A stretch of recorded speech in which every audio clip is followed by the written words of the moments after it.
Start para.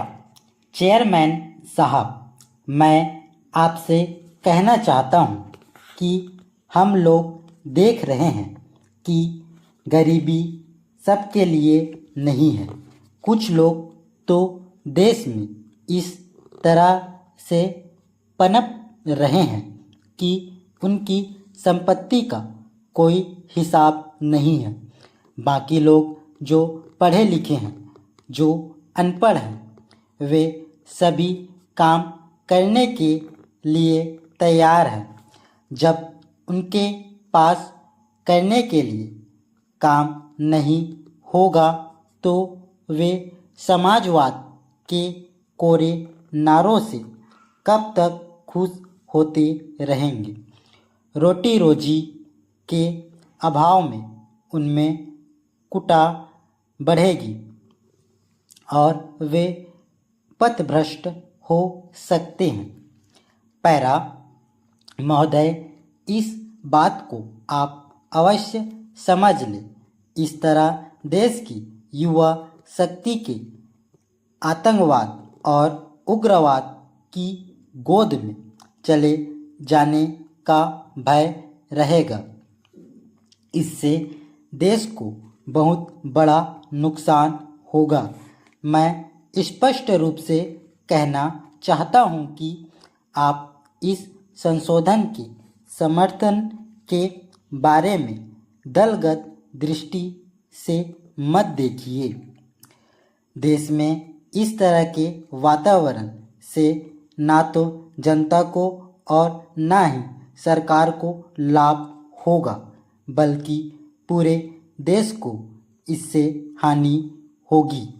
इसलिए मैं चाहता हूं कि जो संविधान संशोधन विधेयक सदन में लाया गया है, उसे आप खुले मन में स्वीकार करें। मैं हृदय से इसका समर्थन करता हूं और इसमें यदि आप कोई अन्य सुझाव देना चाहें तो उसका स्वागत है। सरकार के लिए केवल अपने घोषणा पत्र में लिखी हुई बातों को दोहराने से कोई लाभ नहीं होगा। उन बातों पर अमल करने का रास्ता क्या है, इसे भी आप स्पष्ट करें, ताकि इस देश में उत्पन्न समस्याओं का हल निकालने के लिए विरोधी दल सरकार को अपना दृष्टिकोण बता सके। पैरा। श्रीमान, अभी अभी मेरे दोस्त ने जो विधेयक प्रस्तुत किया है, इसे स्वीकार करने से पहले इसका विश्लेषण करना आवश्यक हो गया है, क्योंकि मेरा निवेदन है कि इस विधेयक के संबंध में चर्चा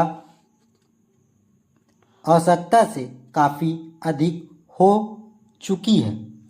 मेरे दृष्टि में इस विधेयक का विचार क्षेत्र बहुत सीमित है और हमें केवल यह सुनिश्चित करना है कि यदि इस विधेयक को स्वीकार कर लिया जाए तो क्या इससे उस समस्या का समाधान हो सकेगा।